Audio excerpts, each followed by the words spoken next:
இப்போ நிறைய பேர் என்ன சந்தேகமாக கேட்குறாங்க அப்படின்னா, என் குழந்தைக்கு ரொம்ப இருமல் அதிகமாக இருக்குது. ஸோ இந்த இருமலை வந்துட்டு என்னால் வந்துட்டு பார்க்கக்கூட முடியல, கேட்கக்கூட முடியல அப்படின்னு சொல்லிட்டு ரொம்ப வருத்தமாக சொல்கிறாங்க. இந்த சமயத்தில் இந்த சீசனில் வர்ற இருமல் வந்துட்டு என்ன இருமலாக இருக்குதுன்னு பார்த்தோம்னா, போஸ்ட் வைரல் காஃப் அப்படின்னு என்னென்னா, பாப்பாவுக்கு வந்துட்டு ஒரு 3 நாள் முன்னாடியோ இல்லை ஒரு வாரத்துக்கு முன்னாடியோ சளி பிடிச்சிருந்துருக்கலாம், இல்லை காய்ச்சல் வந்திருக்கலாம், ஏதோ ஒரு வைரல் இன்ஃபெக்ஷன் வந்திருக்கலாம். அதன் பிரகாரம் அதற்கு பிறகு பாப்பாவுக்கு வந்துட்டு இந்த மாதிரி செஸ்ட் கிளியரிங் நடக்கும் பொழுது பாப்பாவுக்கு வந்துட்டு இருமல் வரும். இந்த இருமல் வந்துட்டு போஸ்ட் வைரல் காஃப்னு சொல்லுவோம்.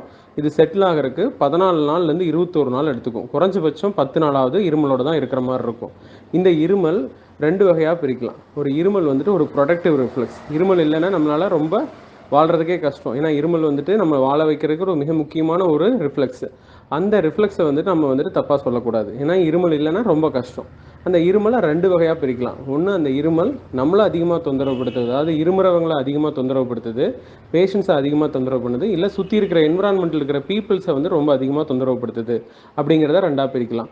இதில் முதல் பிரச்சனை, அதாவது வந்து குழந்தைக்கு இருமல் அதிகமாக இருக்குது, குழந்தையோட தூக்கம் கெடுது, குழந்தையோட சாப்பிட்றது வந்து கெடுது, குழந்தையோட இயல்பான ஆக்டிவிட்டீஸ் வந்து நம்மளால் வந்துட்டு அதனால் இருமல்னால தடைபடுது அப்படின்னா அந்த இருமலுக்கு நம்ம முக்கியத்துவம் தரணும். சரிங்களா? இல்லை குழந்தையோட ஆக்டிவிட்டி நல்லா இருக்குது, பாப்பா பாட்டுக்கு இருமிட்டு இருக்குது, பாப்பா பாட்டுக்கு விளையாடிட்டு இருக்குது, பாப்பா பாட்டுக்கு இருமிட்டு இருக்குது, பாப்பா பாட்டுக்கு சாப்பிட்டுக்குது, பாப்பா பாட்டுக்கு இருமிட்டு இருக்குது, பாப்பா பாட்டுக்கு இயல்பான எல்லா நடவடிக்கைகளையும் செய்து தூக்கத்துலேருந்து எந்திரிக்கலாம். அதாவது இருமுவாங்க, கொஞ்சம் புரண்டு படுப்பாங்க, அப்புறம் மறுபடியும் இருமுவாங்க, கம்ஃபர்டபுளாக தூங்கிப்பாங்க. அந்த மாதிரி இருந்தால் அதை பற்றி அலட்டிக்க தேவையில்லை. அவங்க எந்திரிக்கிறாங்க, தூக்கத்துலேருந்து எந்திரிக்கிறாங்க, இருமி பாப்பானால மூச்சுறதுக்கு கஷ்டப்படுறாங்க, வீசிங்கோடு இருக்குது அப்படிங்கிற மாதிரி இருந்தால் தான் நம்ம அதை பற்றி அலட்டிக்கணும். அதை தான் கவலைப்பட்டு ட்ரீட் பண்ணணும். இந்த போஸ்ட் வைரல் காஃப் அப்படிலாம் எதுவும் பண்ணாது. ஜஸ்ட்டு பாப்பா பாட்டுக்கு இருமிட்டு இருக்கும், பாப்பா பாட்டுக்கு சாப்பிடும், பாப்பா பாட்டுக்கு இருமிட்டு இருக்கும், பாப்பா பாட்டுக்கு தூங்கும், பாப்பா பாட்டுக்கு இருமிட்டு இருக்கும், பாப்பா வந்துட்டு இயல்பாக தன்னோட எல்லா வேலைகளையும் செய்யும். கொஞ்சம் தூக்கத்தில் சின்ன டிஸ்டர்பன்ஸ் இருக்குமே தவிர இருமிட்டு தூங்கிட்டு இருப்பாங்க.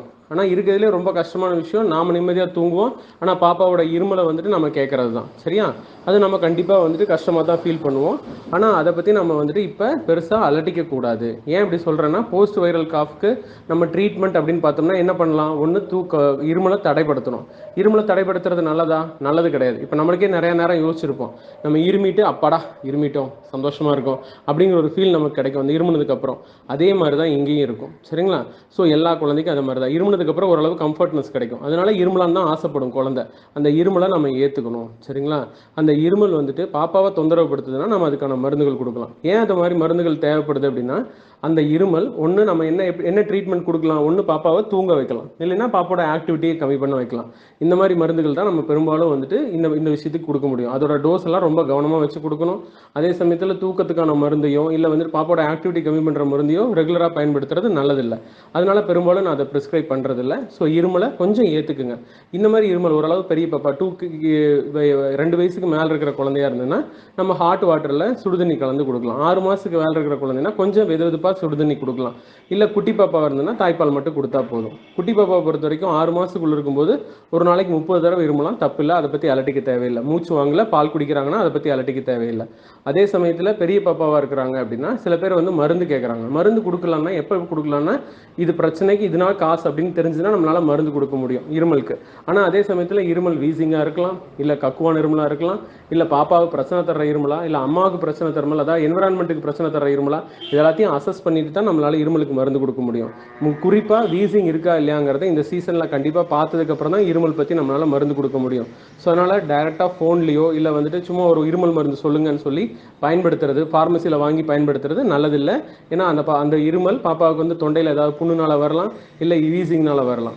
இந்த சீசனில் போஸ்ட் வைரல் காஃப் தான் அதிகமாக இருக்குது.